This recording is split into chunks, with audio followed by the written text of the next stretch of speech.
that's a political party that's being led by Bobby Wine. We're looking forward to hearing from you.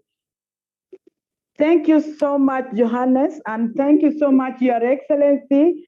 Thank you so much, the democracy advocates, defenders, and practitioners, and my fellow panelists.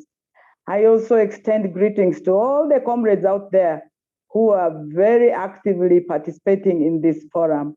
I bring you greetings from the elected de facto and de jure president of Uganda, that is His Excellency Kyagulanyi Robert Sentamu, who has just been blocked from going to support one of our candidates in Kayunga. It is continuing. In the words of Dr. Martin Luther King Jr., he said in 1968, the ultimate tragedy is not the oppression and cruelty of the bad people, but the silence over that by the good people. And it was also re-echoed by Asma, that when there is oppression and dictatorship, by not speaking out, we lose our dignity. The situation in Uganda, we were battered, many people have been killed. Our members of parliament, 2 of them are still in incarceration. Many people, the prisons, it is a situation like we're in a front line, a fully fledged battlefield in Uganda. We are battered, but we are not deterred. In our quest to reclaim our stolen victory and defend democracy and civil liberties, participation as enshrined, first of all, in 1948, in the Universal Declaration of the Human Rights. It is a right. And also in our Constitution, which has been so mutilated, Article 1 of the 1995 Constitution. Power belongs to the people, and that is why we are very resilient. And on January 14th, we went to a sham election, presidential, parliamentary, local governments. The campaigns were just like in a fully fledged battlefield of enemies. Our president had now to wear protective headgear and a life vest, because it can just best be described as a very violent foreign military operation in an enemy zone. Most of the candidates and comrades, supporters were more in military detention than on campaign trail. Despite all that, Ugandans came out and voted. The U-Vote app, which was designed by Dr. Nico, I'm sure he's following us, does reflect the true, at least the true aspiration of the people of Uganda, reflecting that His Excellency Robert won. The dictator came up with the military taking over the electoral process, announcing his success in percentages, as if we citizens registered in percentages. No, we were registered in numbers, blatantly. And even the US State Department did recognize the gross violation of human rights and the stolen victory.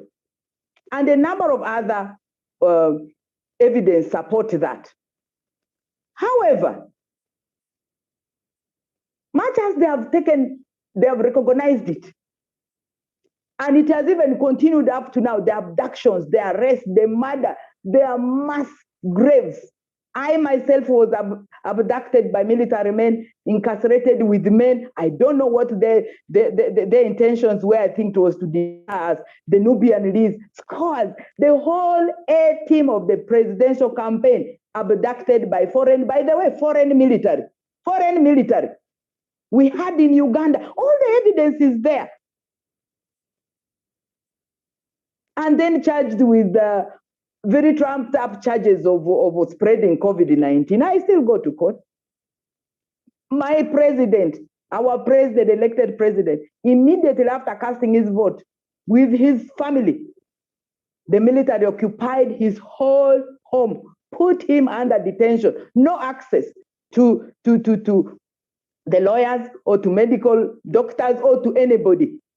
And in court, the Deputy IGP, Inspector General of Police, lied on oath that the president was being held under military detention in his home because Dr. Lina Zedriga, the peace activist, was recruiting rebels. And yet I was in Uganda, and I'm still in Uganda. You can see the blatant lie of the dictators. That notwithstanding, we are not deterred. We are not.